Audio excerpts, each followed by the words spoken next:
Listen up, sports fans. Your favorite sportsbook, BetUS.com, is back for our 28th year of NFL action.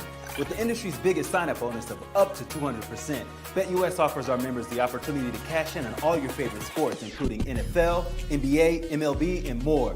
We've also got hundreds of new casino games, including the coolest new European slots, and our live dealers are waiting for you at the table. Sign up at BetUS.com today to get into the action.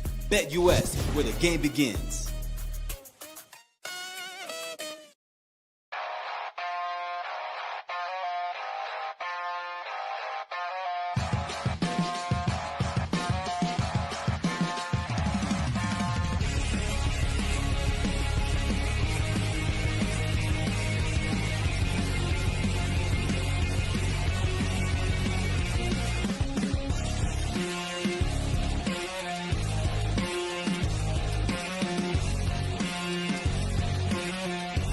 And now, broadcasting live from Las Vegas, the Snake Sports Talk Show with Jake Silva starts now.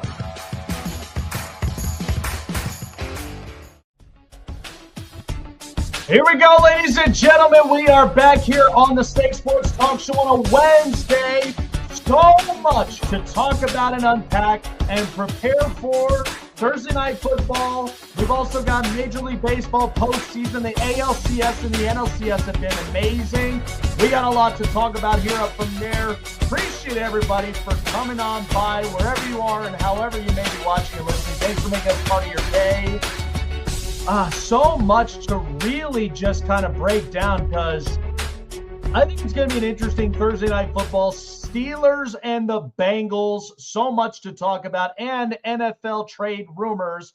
Well, we'll basically start it like this, because we don't usually talk a whole lot about Major League Baseball postseason during this time of year, only because of the NFL and the viewerships, and that just happens. So one of my biggest takeaways, I was actually, my wife's a diehard Dodger fan, and we've been discussing this, left and right. I really thought the Brewers could have honestly put up a fight, and now they're 0-2 against the Dodgers. But the Dodgers do a lot of things very well. They may not have a very strong bullpen, and I think that was where they realized we may not have to rely upon our bullpen. We would now have to rely on our starting pitching, which is where Blake Snell and Yoshinobu Yamamoto have both been doing that. And the Dodgers, you got to think about it. Max Muncy, he came back up with a game in the first game that shocked everybody. Everybody didn't even know what was going on. So it shocked everyone with the play. That was the one with the double play that they get the catch up and into the center field, and then ended up going into throwing it up at home plate and then getting the force out. So that was a big hit. And one of the things that the Dodgers do so well is, even with offensively, they just know how to get the right guys. Okay, even if Shohei Ohtani is their biggest paid player, only in the regular season is he putting up these numbers. Postseason, he's been struggling with tremendously, and it's bad. But Max Muncy, and you've also got Teoscar Hernandez, Tommy Edman. These are utility guys that everybody in the league could have signed. Anybody in the league could have signed either of these guys. And the Dodgers, they ended up being the ones signing them. And people, what are they complaining about? So at this point, the Dodgers, they just know how to do business well. A well-ran organization, and that's the takeaway. That's where you really need to be on your A game. And so the Dodgers last night, they ended up pulling this off. And Max Muncy, who ended up coming back up into the game and got that home run robbed from him in game one, here he was up in game two on this play. To most. Another 3-2. Muncy into center field. Frelick turns and runs. That ball's deep. Frelick jumps, and it is up and out of here. Max Muncy. A home run to center field with 2 outs and 2 strikes. And it's 3-1 Dodgers. Now the Dodgers lead the series 2-0. And even with that home run up and in center field, now the Dodgers have a very, very good offense. All right, I want to shift gears and I want to talk James Franklin for a second with college football, because we know this is not going to be the year for Penn State, and it's very disappointing for a lot of people. And Penn State, like we've said, they have had talented guys, but most of that has been up and on defense. They never struck me as a talented offense. Oh, that's funny. You know what they remind me of? They remind me a little bit of the Pittsburgh Steelers. Because how great have their defense been? And in the last few years, offensively, they can't even run the ball. And at the same time, their quarterbacks are not even that great either. From Kenny Pickett to Duck Hodges, you know the whole story. And then here comes Aaron Rodgers. So Penn State, unfortunately, because of what's happening now, I feel like they have two mixes from here. They feel like the Steelers, for one, because of their culture. You got to have defense. You got to be ground and pound, trench warfare. They got two really good running backs I like. But the thing is, too, in the last few years, you've had Abdul Carter. You've had Chop Robinson. You've had Micah Parsons. You've had very good pass rushers in your program's history. And the thing of it is, they're stuck in the 1970s where you can't really be stuck in there. Like, you got to be able to be creative on offense. That's what a lot of these teams are doing. They're being creative up and on offense. Yes, you still got to have a run game. Yes, you still got to have a defense. But offensive skill play, this is why the SEC is also incredible. And the same thing why the Big Ten is the way that it is. Ohio State, just because their defense is led by a defensive-minded coach in Matt Patricia, who has experience in the NFL, Ryan Day is an offensive guy. He gets offense. And you could see that. Whether if they had Kyle McCord, or even if they had a CJ Stroud, or even if they had, Will Howard, and now you got Julian Sand. They just know how to make offense work. But the fact of the matter is, defense gives them a lot of confidence. And you look at Michigan. They ended up getting Bryce Underwood. And Justice Haynes, very good running back. The only thing they lack is a little bit of some skill play.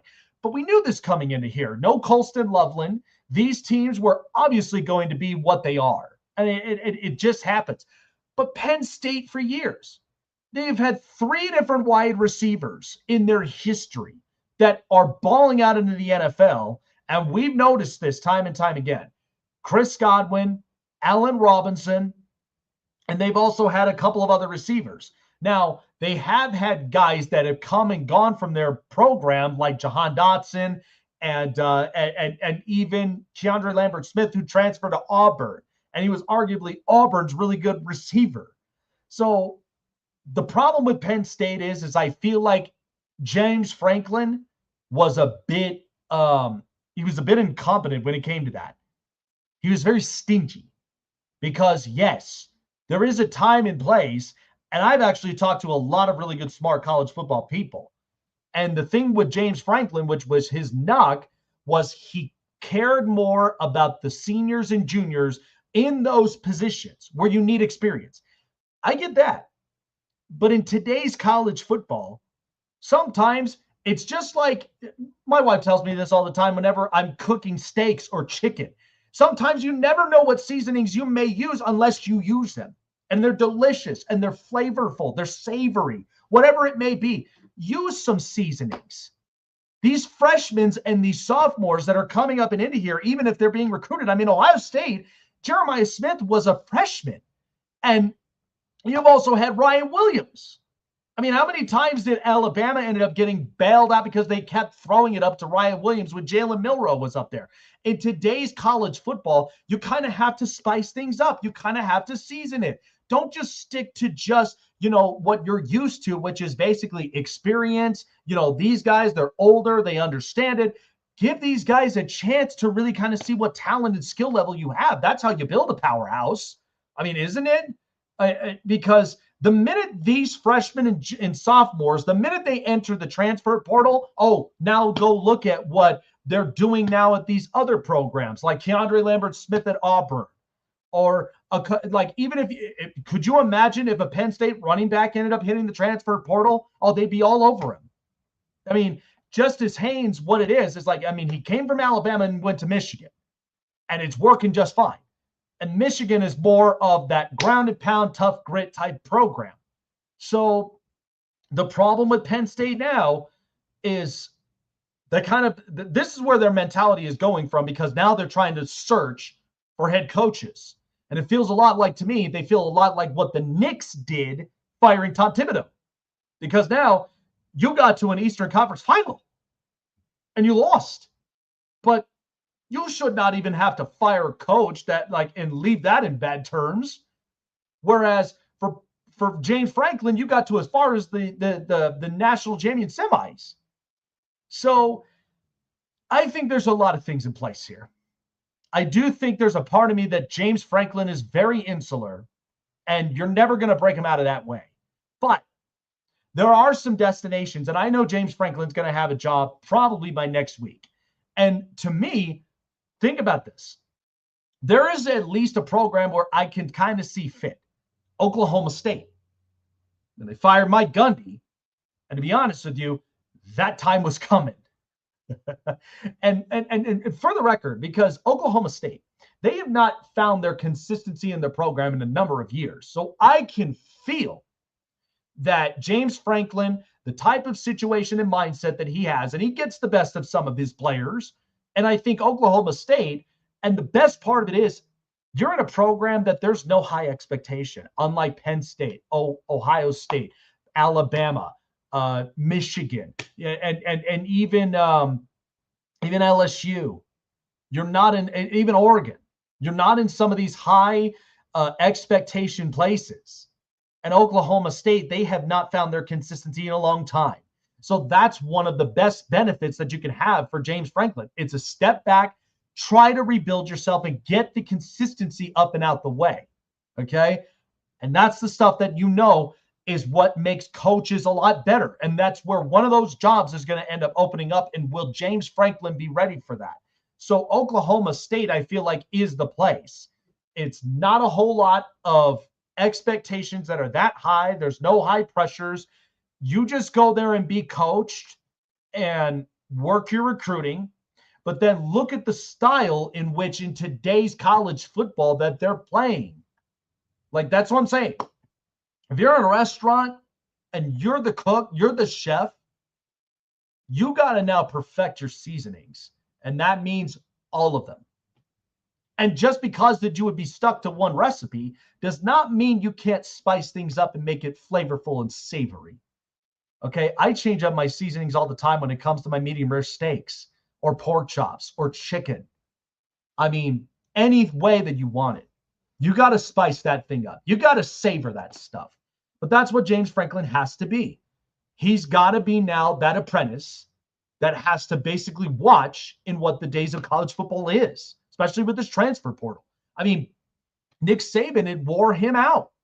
It wore him out in those days. And right now it's wearing out Bill Belichick in North Carolina. So I'm not saying James Franklin is a terrible coach. I'm saying that James probably is not ready for those big boy, high expectation jobs. And I think that's why Penn State really had enough of it. And then to be the icing on the cake, Drew Aller's out for the season. So now that's kind of hurting the draft stock. So it is unfortunate. It is what it is. And again, I think it'll be interesting come the next couple of weeks, but I do feel like he will get a job at some point. Good stuff. No Chase tonight, so it's a solo show up here, but the Snake Sports Talk Show is always here giving you the best up-and-coming news that is happening in the sports world. So coming up, a bunch of trade talks that are happening and a few destinations. I have at least a few points that I feel like could be very good fits, and we'll talk about that here after the break. Well,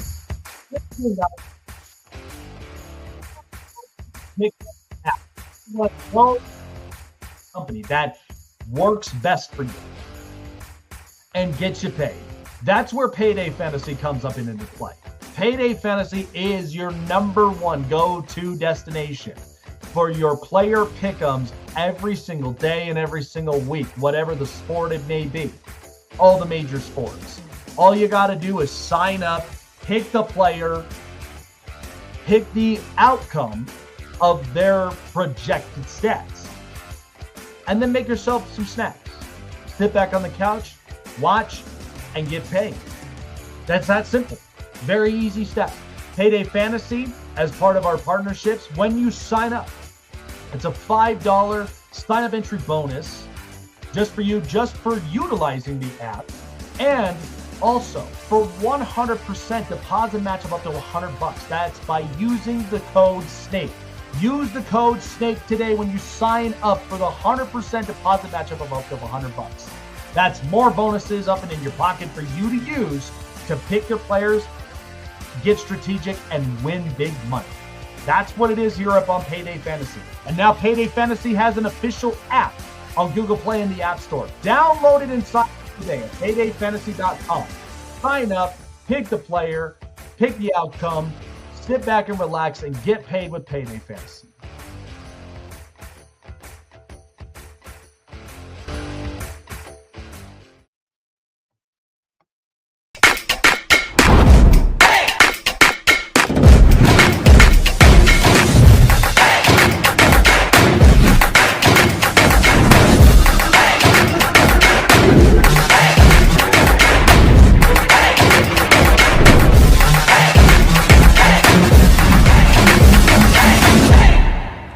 Now on Google Play and the App Store. Looking for a show with the best takes and opinions? Want a show with the best coverage around the world of sports?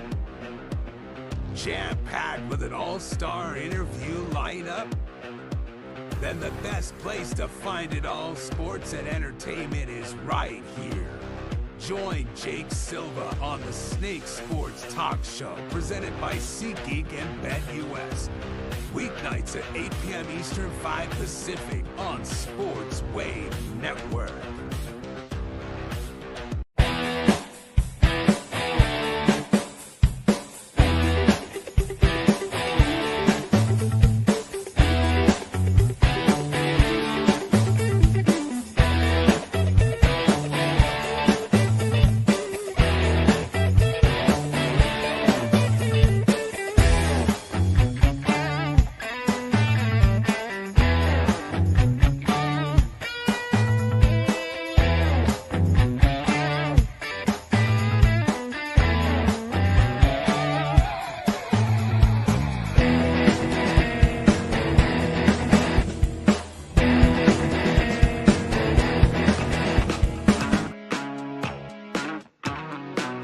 Well, the NFL trade deadline is on November 4th, but a lot of trade rumors are heating up right now in the NFL. And it's always such a fun time to watch in these next couple of weeks because certain things are going to be happening with some teams, and teams are going to get active on the phones. So as we know, there are a bunch of trade rumors that are happening, and one particular team that has been up and onto the news that it just kind of broke out. So we kind of already have been leaking out Alvin Kamara. We've been leaking out Breece Hall from the Jets. The question mark is Mark Andrews and Dallas Goedert, are these guys going to end up being moved? Because there are going to be some teams that really have to think about picks of the future and so on and so forth. So, and there are teams up to this point where they got to think about, do we have the right guys? Can we honestly end up, moving them off, get some draft capital, and then be ready for next year's draft? There's a lot of those things that can come up and be involved. So the Miami Dolphins, who ended up losing against the LA Chargers the past week, which gives Mike McDaniel another week to work up on some things. Here's the thing. Miami, as I've said, they're not really an intimidating team, in my opinion. And I think a lot of this, there's got to be some things that's got to change. And as much as I like Mike McDaniel, the only thing is, outside of the X's and O's, my problem with it is he's not quite the one that sets the tone. He's not a culture type coach. And that's another problem. So every time when I think about these coaches who end up taking these jobs, is oftentimes you are asked, what do you bring to the table? Like, are you a culture coach? What exactly are you? And does your culture, your identity, match exactly what you're trying to strive for or what you're looking for? So that is the difficulty for some teams. I get it. You know, most people don't want to see Mike McDaniel literally,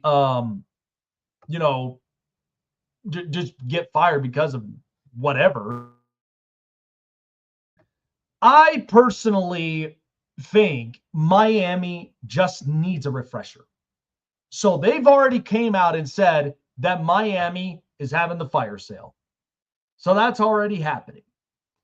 So biggest thing is they need to get draft capital. And honestly, they need to have new leadership in this organization. Like I know how smart that Mike McDaniel is. Okay. You don't even got to tell me twice. But I do think that in the NFL, coordinators are meant to be coordinators. And sometimes for coaches, as long as you come in with a culture, like maybe a Jim Harbaugh type, or maybe even an Andy Reid or a Sean McVay or a Sean Payton, one of those cultures, that's where you really got to throw that on the table. And I don't think with Mike McDaniel, and especially with what I've seen in his press conferences, he doesn't strike me as a culture guy. So that's what's even harder in this whole ordeal. So Miami now, they've already discussed this. They will be the team to watch for a lot of certain moves. Devin A-Chain is now up and onto the block. Jalen Phillips. Right now, a lot of teams are calling and inquiring about Jalen Phillips, but even Bradley Chubb, Jalen Waddle has been talked about. So expect the Dolphins to really get active up and onto the phone, because that's the stuff that I think is going to be interesting. And the Dolphins, they've already made this point. They're going to be sellers at the deadline. Depending on who really wants them more, that's what's going to be the case in point come close to November 4th. Time now for the news. And now, here we go. Hey everyone, it's story time. This is the hot press.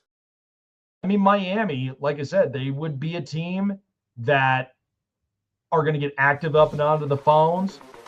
And I'm not surprised by that. So, again, I think for some teams, they're going to want some guys.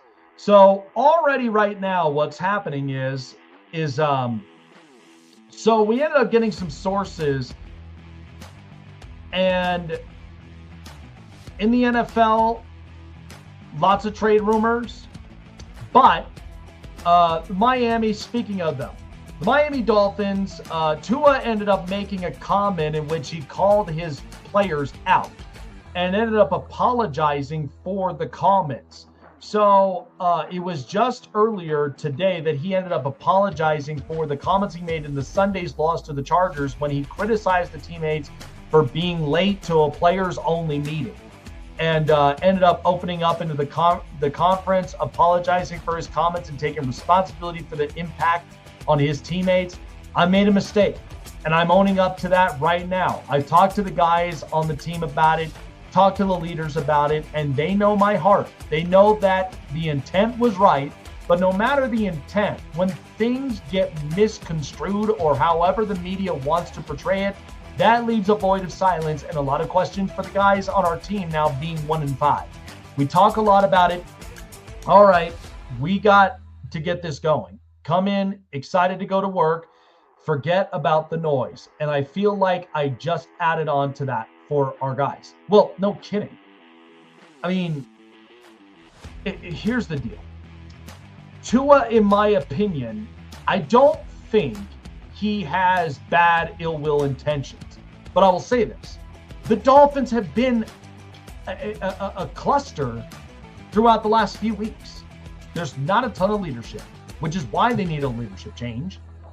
And the other thing is, whether players-only meeting, I mean, this usually always happens whenever that there is a players-only meeting, it leaves out the coach, and they really got to get down and dirty about, they got to dig in deep about what's happening with the leadership that they got around. You don't just hold a players-only conference for nothing. a players only meeting for just whatever. There's always a reason in which that's the case. So I think that because of just with Tua right now, everybody is frustrated in that building in Miami, and I get it. And that's the stuff that all teams go through. It's not just specifics. So even if this happens, and it is, but I think in my opinion, with the way that I just kind of looked at this, it's interesting. It really, really is interesting. So some news as well, along with the Chicago Bears. So the Bears come away with a squeaked out win against the Washington Commanders.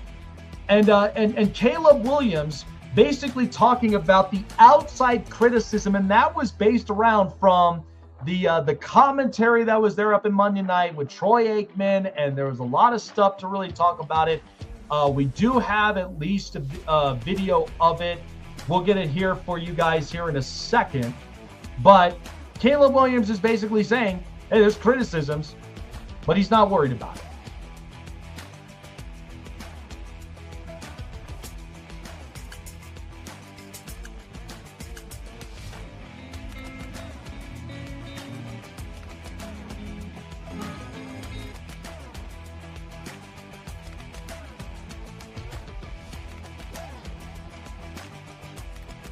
Basically on the comments that was spoken. So Troy Aikman ended up saying some sort of comment that was up and into the commentary. So Caleb Williams, after the win against Washington, basically said people are going to say what they have to say. We win, we lose. People have stuff to say. It was lucky, it was not lucky. People have stuff to say. Have a bad game, have a good game. People have stuff to say. It doesn't matter. We're only worried about what's going on here within this building and with these guys. That's all I can say about that. Again, I thought it was a good game from Chicago, but again, I think a lot of the criticism is that Caleb Williams is just a work in progress quarterback, because again, he's not completing a lot of the layups in which you should as a quarterback. And that's what really builds up a lot of the off-scripted plays now to end up getting unleashed. So because of that, there's a lot of that really does kind of get talked about. And even with the commentary that night, like it was interesting. But again, it's a quarterback's perspective when it comes to that with Troy Aikman. But I think at the end of it, Caleb Williams is not worried about it. They'll figure some things out and Chicago will be fine. So the Minnesota Vikings, final story up and on it, status is iffy for the Vikings quarterback J.J. McCarthy, saying that the ankle is not 100%. So J.J. McCarthy, who had the high right ankle sprain, is getting there, but it's not 100%. And this is his first comment since suffering the injury in September 14th. McCarthy also revealed that he received well-respected second opinions that indicated his timetable to return. It could be up to 6 weeks. He was limited in practice today. And Kevin O'Connell hasn't named a starter for Sunday's game against the Philadelphia Eagles. Wednesday's circumstances indicated that Carson Wentz is in line to make his fourth consecutive start. Wentz, who has also been dealing with a sore left shoulder, was a full participant on Wednesday. So McCarthy called the ankle injury really annoying. When asked if he thinks he is at a point where he could play, he joked that he would play even if his ankle were cut off. So, I don't think this is honestly a situation in which you should rush, especially with J.J. McCarthy.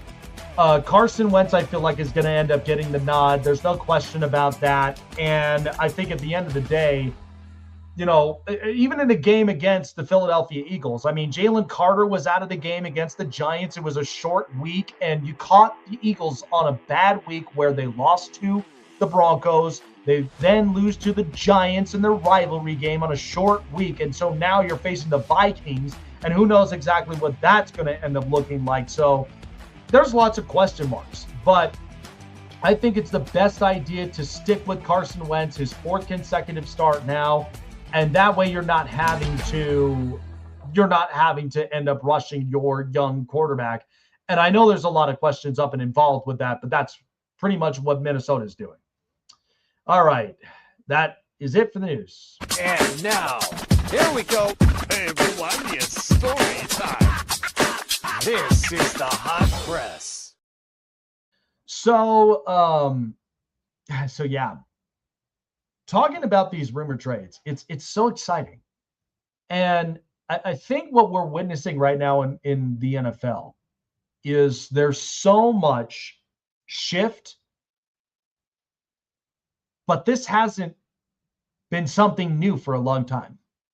Okay, the NFL shifts, give or take, every 3-4 years. It just happens. Rosters get stronger and better. Rosters often don't quite get constructed like they think they would in the offseason. And it happens. Happens for a lot of teams. I mean, you're watching Miami fall apart. You're watching Baltimore's defense get dismantled. And I'm thinking about a lot of these teams that are in the markets for making trades and making moves. Because Baltimore, the only handcuff that they have is a lot of their players are hurt. And so do you think they end up making more moves? Because the only one that they've made thus far was with the Chargers for Odafe Owe. And they're handcuffed because a bunch of guys are hurt. But one of my biggest things is even if you moved someone like Mark Andrews, somebody is going to want a pass-catching tight end. Somebody is. And the thing is that Isaiah Likely will eventually be back. And what are you going to do then? You can't stunt his spurt, because then that goes nowhere with Baltimore. That may be your only best chance to where you could get something back in return.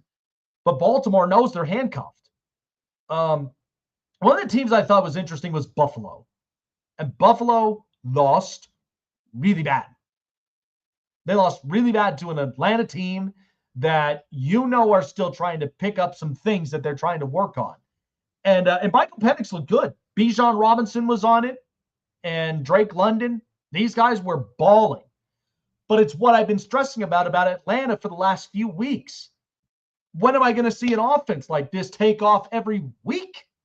So that's the part in which it comes from personnel. It often does come from personnel. But for Buffalo, they're already without Josh Palmer. They're already without another receiver, Curtis Samuel. And why they went away from the run, you got me. I don't understand it. This is why you pay James Cook. He's supposed to be the one getting involved, not just throwing on a cape for Josh Allen to just go and do what Josh Allen does. He's got to be Superman every time.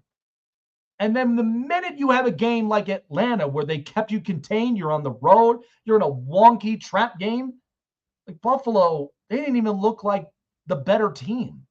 And I think a lot of this, people are starting to really criticize exactly when it comes to the decision-making of what Sean McDermott does. And this has been a conversation for years. And let me tell you something. Even if people could take it the way that they want, I, in my own eyes, have not seen Buffalo be a great defense. People came back at me and went, well, they were top 5. I ain't seen a shutdown great defense. The secondary is suspect. And, even outside your pass rushers, you really ain't got nobody to end up shutting down and eliminating the big plays. You know who also has a problem like that? Regardless of injury, Baltimore. You've never seen Baltimore be this bad at defense. You've never seen that. And Buffalo, for the last few years, with Sean McDermott, a defensive coach, you often would think he'd figure that out by now. But even so, Buffalo, for some reason, doesn't seem to end up executing and putting together the plays right. And that starts to bother fan bases. because I know Buffalo can be a very good team. But my problem is right now, does Buffalo make a move for a wide receiver? They've had this problem before. It's not, it's no question. I mean, I remember like even when they had John Brown as a wide receiver, they go and get Stephon Diggs. Definitely changes. But Keon Coleman, people were thinking there's going to be an explosive year. People are still waiting for that. And I get it. Keon is a second-year wide receiver. It's going to take some time. But you can't make any excuses as to why you would not incorporate James Cook in the most important spots, even in that game. Because it's like 1 minute he's running, and then the next he's disappeared. Teams often do that a lot, sometimes. They do. There are some questionable stuff. Like, I mean, last year we said this about Sean Payton. Why did he end up running away from the run game? I know that there's trust for Bo Nix, but you got to work with your running back by committee. But now that you have J.K. Dobbins and you got a couple of other running backs you could utilize, R.J. Harvey, Denver would be up and in good shape. But it's those things there that you know is what questions a lot of teams. So do you make a move at this? I mean, you got to think. The Chargers even being decimated with offensive line problems. I mean, Kamani Vidal had a heck of a game. Can't deny it. They had a heck of a game. And that's trusting and relying on your bottom end running back to run the ball efficiently and to give you those types of plays. That is that. And now, like, do they really make a move up on running back? And from what I'm told, they are, in fact, in the market for a running back. And right now, they've already been making some calls. They've been making some calls to New Orleans. They've been making calls to the Jets. And I feel like there are a couple of destinations that could happen. Not entirely sure how legit that is. But a lot of people have been talking about, you know, the Chargers being a very good destination for someone like Breece Hall. So that is a possibility. And I'm for it. And I know that even without Najee Harris, who you only signed up in one year, they're not indebted to him. They are indebted to what works best for them. So that's the one thing. So I think the Chargers could be in good shape of it. They're looking at running back and O-line. They're looking at a lot of things. And that's where I know teams are going to get competitive. I mean, the Chiefs could be in the market for a running back. I mean, they're not running the ball efficiently well, but a lot of this is that Patrick Mahomes, he's working out the best way that he possibly can. And Cardinals could be in a market for one. There are usually in the trade markets, there are teams that make the best moves that they know can rejuvenate a team, or there could be moves that could backfire. But it often just depends. It really does depend on. I think it's always one of those gambles you play, because then you got to think about, well, what's your draft capital? What's your offer? Because teams right now that look like they have a very good, solid core are often the ones that usually double down and build upon it. That's just what they do. So it's a big thing. But these trades, they're going to be something. They're going to be pretty remarkable. I think this year could be very good with as far as trades go, and I'm excited to see what moves will happen. Take a quick break, and we'll be back up here up on the show.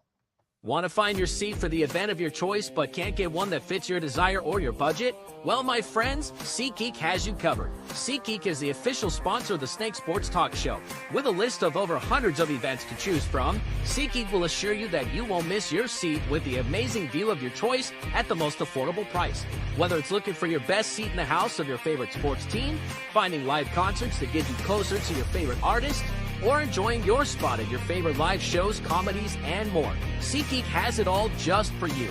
Go online to SeatGeek.com or download the app on your mobile device through Google Play and the App Store. And as a special offer before checkout, use promo code SNAKESPORTS and save yourself $20 off of your purchase of your first ticket, and experience why SeatGeek is the most trusted ticketing app for your next event. Remember, that's SeatGeek.com and download the app on your phone with promo code SNAKESPORTS for $20 off and find your seat with SeatGeek.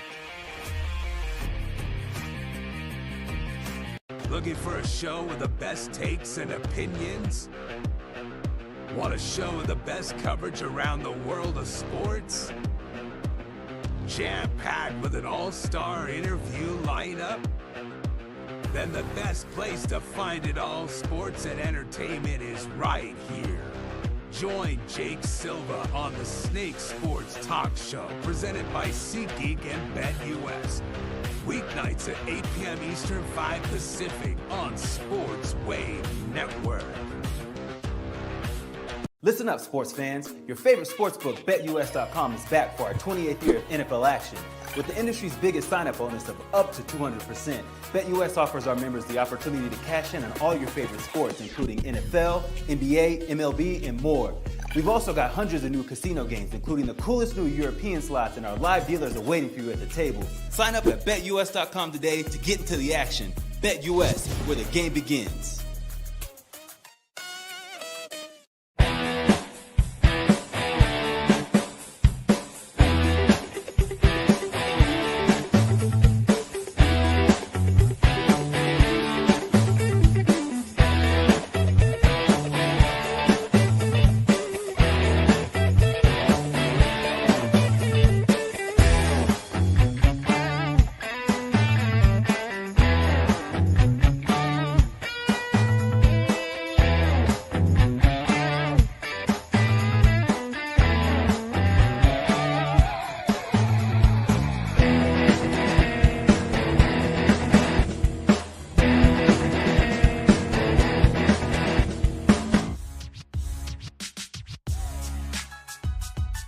Welcome back here up onto the show.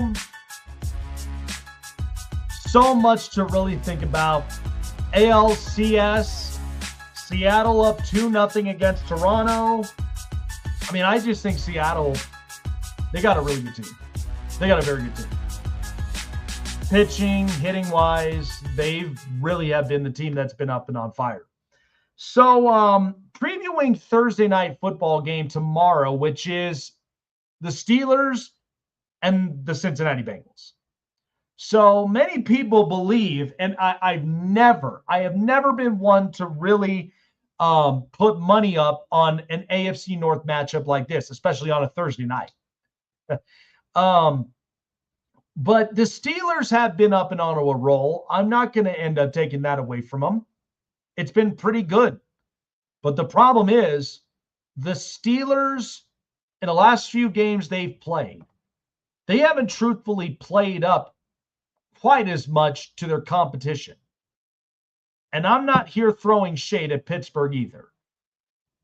One of my biggest things when it comes to teams that I know are legit is I got to look at who do you match up your competition with. Are you just beating good teams and losing to above 500 teams? What are you? And I think that's one of the biggest questions. So Pittsburgh, of course, is favored up into this game at 4.5, but I just have a feeling that Cincinnati could end up, they honestly could end up upsetting the Steelers. And the Steelers' last 5 games, okay, let me read it up to you. They played Justin Fields. They've played Sam Darnold, Drake May, Carson Wentz, and Dylan Gabriel. Only 2 that I would say personally kind of matches up to their competition, but I mean, Seattle really gave it to Pittsburgh, and that was their one and only loss. New England could have actually beaten them, but they coughed up that game. And then you got Carson Wentz, Justin Fields, and Dylan Gabriel. Not even close to remotely to the quarterbacks of their stature. Now, I'm not saying Joe Flacco could be the difference maker, but what I'm saying is that Joe Flacco knows a thing or two when it comes to this division. I mean, for years playing up and in Baltimore, and what this game is really going to end up being about. So, Aaron Rodgers, he ended up coming up into an interview and was talking about he was initially talking about the matchup, and this is actually, it's an interesting one.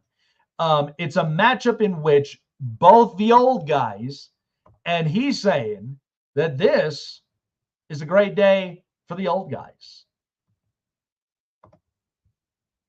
Oldest quarterbacks playing this week. Let's go. Woo! Icy hot ball. I love it. Great for all the old guys, you know.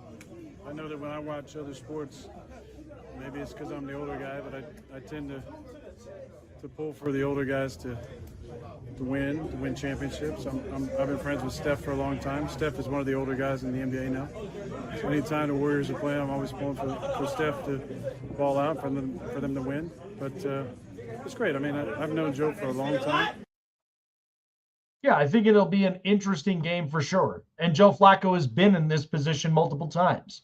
So however this game is going to end up coming out, because, again, he's newly acquired. He just got up and into the building.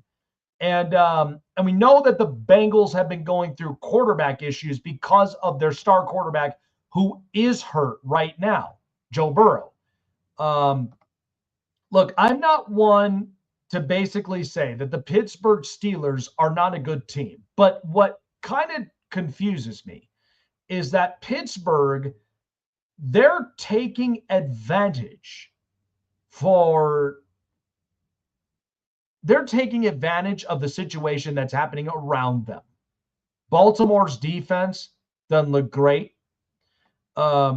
Cleveland, they don't know who their starting quarterback is because, and to be honest with you, I'll talk about this here in a second, I'd be starting Shedeur Sanders as soon as I possibly can. I'm not wasting any time. And then you've also got, Cincinnati, like that's just what's happening. So it's one of the big things is that games like this, and by the way, you know what Tomlin's record is for Thursday Night Football? He's 1-7 on Thursday nights. He is not a Thursday night coach, and I don't think he really cares being a Thursday night coach. And that's a problem.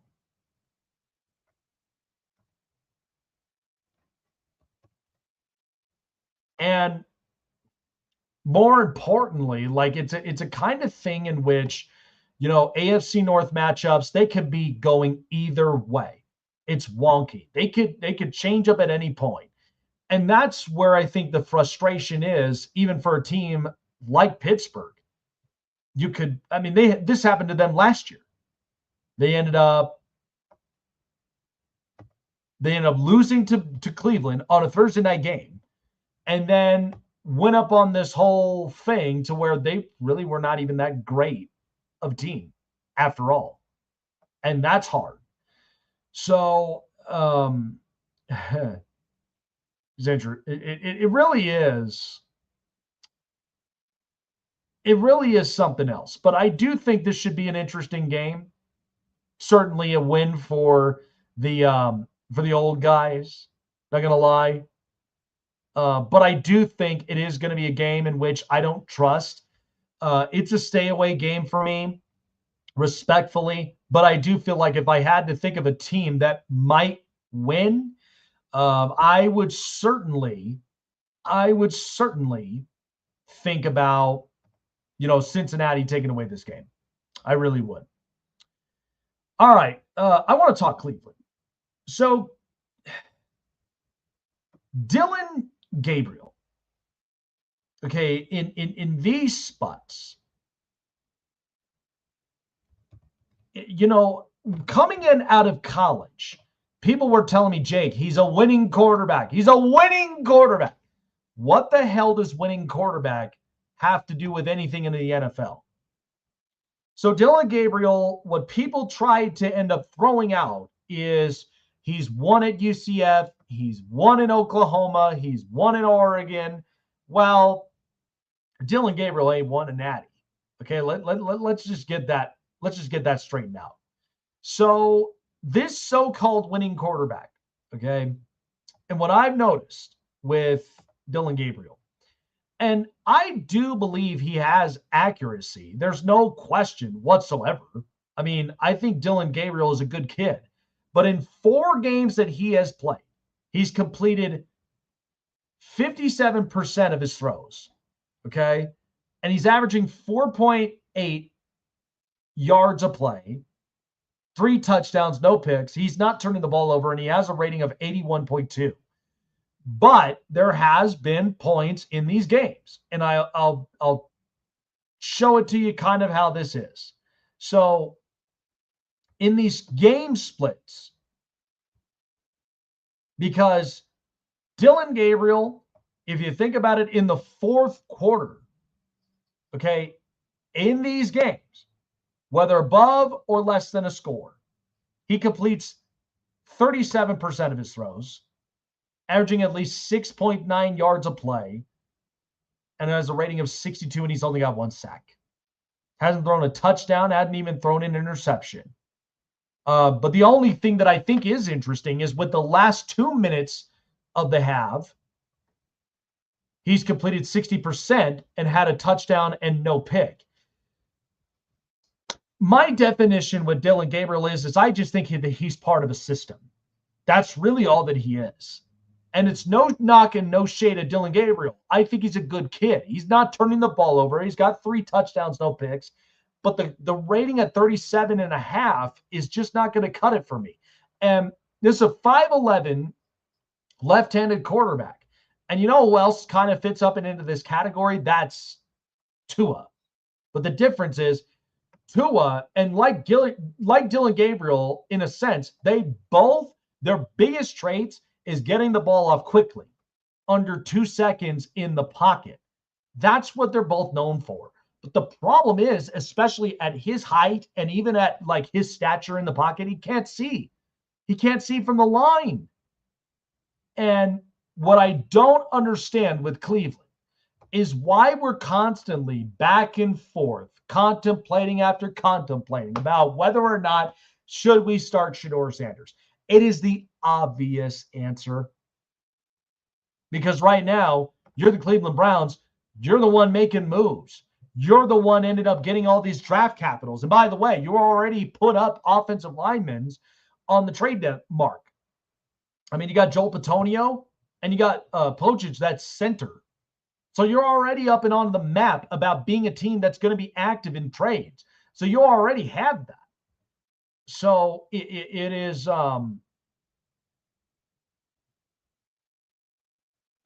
it is something that for Cleveland we have to be honest about. And I've said this before about media. Like, I want to be able to break down Shedeur Sanders, the quarterback. Can I at least do that? Instead of talking about Shedeur, the person, Shedeur, the family, like ties, or like, you know, what he did in the interviews, botching all of. I don't want to hear any more of that. I just want to just describe him as the quarterback. Can he or can he not play? Cleveland is in the best position to where they could be a scary team in next year in 26. I'm serious. They're getting a lot of the draft capital. My co-host Chase doesn't even believe it, but here's what I have to predict is you're getting all of these picks for something, right? You don't just go and make deals just because you want to. You're making all these picks because you want to end up overloading so that you can reload. But at the same time, who's your quarterback? That's the other question you have to answer. Who's your quarterback? Because at this point, as much as I think Dylan Gabriel's a good kid, I do think Shedeur is the better option. So that in itself,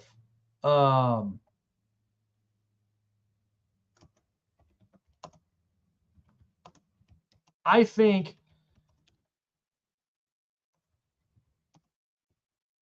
I just think with Shedeur Sanders, he's arguably the most talented quarterback. There's no question about that.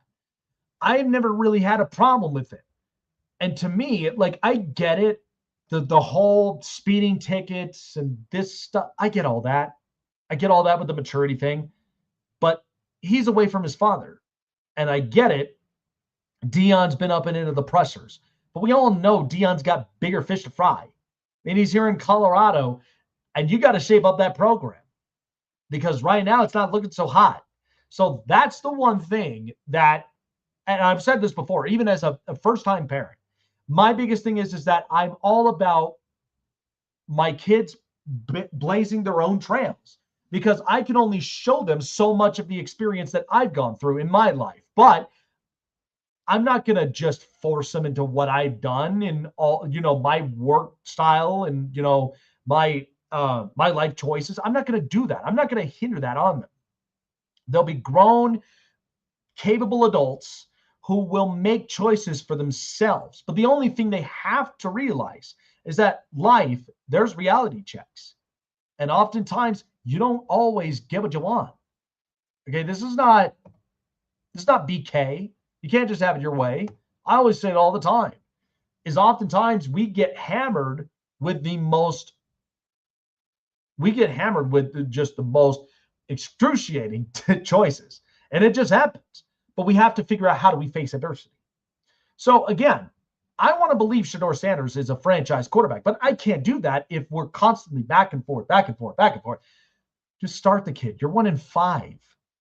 And you got to figure out who your starting quarterback is, because if you want to go into this draft, honestly, as confident as you want to be, you got to know who your quarterback is.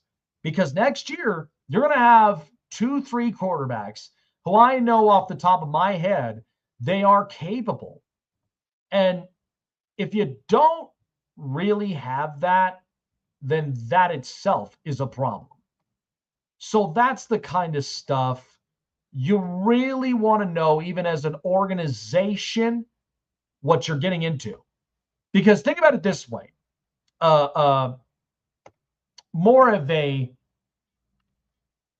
This is more of a prediction. What if Shedeur Sanders really does hit? And you got your franchise quarterback. You know what you can do with that? You can go get another O-lineman. You can go and get a safety. You can go get another corner because you already traded away Greg Newsome. And you got Denzel Ward you got to think about as well for his future too. You could go and get a safety.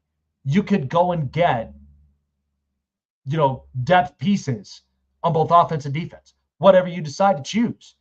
But that's why the one big thing, and 65% of the league always whiff on it, is franchise quarterbacks. 65%. Like Minnesota could potentially be going through a quarterback crisis because they don't know if J.J. McCarthy can really work or can really play. And I'm hoping for best things for the kid, but those are often the questions we have to ask. And I know Cleveland's kind of going through this whole back and forth and debacle with just the coaching and what's been happening there. But I don't see a problem in starting the kid to see what you have. I mean, I want to know what I've got because then it helps when a lot of these are, you just got to know what you have before you make the bigger decisions. And then you got to really think about that future. So that's the stuff. So what's that going to look like? Nobody quite knows. Nobody has even thought about that. But that's the stuff Cleveland has to understand. Cleveland, hopefully they can, and hopefully that they will. I mean, I want to believe Cleveland can rejuvenate themselves after what has been messed up since Baker left, because now he's just thriving in Tampa. But that's the stuff I know that for teams, you just have to be brutally honest with what you have, what you should do, and then figure out your future right there in the 2-3 window mark. That's usually what I always give. So anyway, good stuff. We unpacked up a lot of it. I apologize, though. I had my top 10, but I got to end up reconfiguring it and getting all that straightened out. But Thursday night football game tomorrow night, Steelers and Bengals. It's a stay away game for me, but I'm going to take the Bengals here with Joe.